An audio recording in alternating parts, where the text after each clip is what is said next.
ساری زندگی انسان ماں کی خدمت کرتا رہے تو بتاؤ ماں کی خدمتوں کا بدلہ دے سکتا ہے؟ ماں کے پیار کا صلہ دے سکتا ہے؟ عرض کی گئی کہ میں اپنی ماں کو اپنے کندھوں پہ اٹھا کر کے حج کروایا ہے اور سائی اور کعبۃ اللہ کا طواف کرایا ہے، اور حالت یہ تھی کہ اگر چٹان کے اوپر گوشت کا ایک ٹکڑا ڈال دیا جاتا تو وہ بھی بھن کے کباب بن جاتا، اتنی گرمی کی شدت تھی۔ کیا میری ماں نے میری جو خدمت کی، میری کفالت کی، مجھے دودھ پلایا، مجھے جنم دیا، تو میں نے کیا ماں کی خدمتوں کا صلہ دے دیا ہے؟ تو جواب آیا، تو نے ابھی اس کی ایک مسکراہٹ کا بدلہ بھی نہیں دیا۔ ماں جب ہنس کے دیکھتی ہے تو جنت کی ساری کلیاں کھل اٹھتی ہیں، اور بیٹے کی زندگی ماں کے اس ہنسنے سے جو ہے وہ عبادت ہوتی ہے۔ بیٹے کے لیے ماں کے جو جذبات ہیں، ماں کی جو کہانیاں ہیں، ماں کے سینے میں جو درد کے امٹتی ہوئی ایک کائنات ہے، اس کا کوئی بدل نہیں ہو سکتا۔ ساری زندگی ایک ٹانگ پہ کھڑا ہو کے بندہ ماں کی خدمت کرتا رہے پھر بھی حق ادا نہیں ہوگا۔ ماں ماں ہوتی ہے، اللہ تعالیٰ جل شانہ نے اس کو وہ درجے عطا فرمائے۔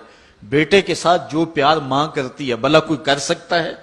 کوئی اتنی محبت دے سکتا ہے جتنی ماں محبت دیتی ہے؟ ساری زندگی بھی انسان ان محبتوں کا بدل دینا چاہے تو نہیں دے سکتا، چونکہ ماں کے پیار کا کنارہ ہی کوئی نہیں۔ ماں کی محبت کی گہرائی اور گہرائی کو کوئی ناپ ہی نہیں سکتا۔ سمندر کے پاتال تک تو شاید کوئی پہنچ گیا ہو، لیکن ماں کے پیار کا کنارہ آج تک کسی کو نہیں ملا۔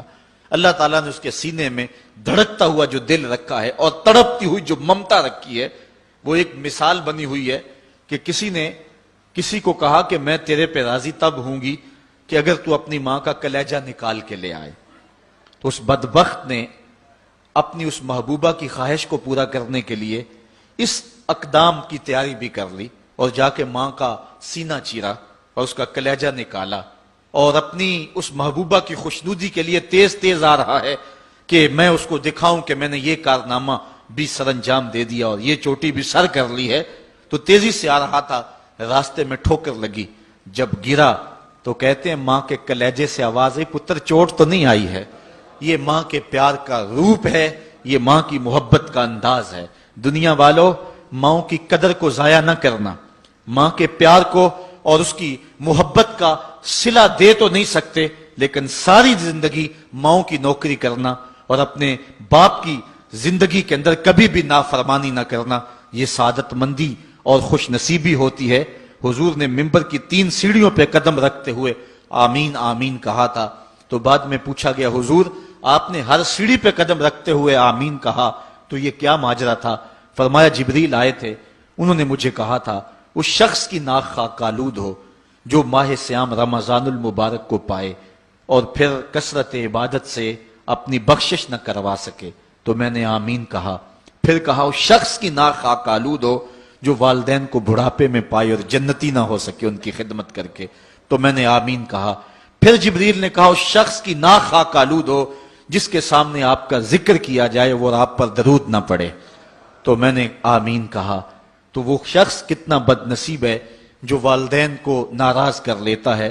میں کہتا ہوں ساری کائنات ماں کے قدموں تلے ہے، بلکہ میرے محبوب نے جنت کو ماں کے قدموں تلے قرار دیا۔ الجنت تحت اقدام الامہات، جنت ماں کے قدموں تلے ہیں۔ ماں اتنا پیار کرتی ہے کہ جس کا کسی ترازو پہ تول نہیں ہو سکتا، اور اس کے پیار کا صلہ بدلہ ساری زندگی خدمت میں بھی گزار دیں پھر بھی نہیں دیا جا سکتا۔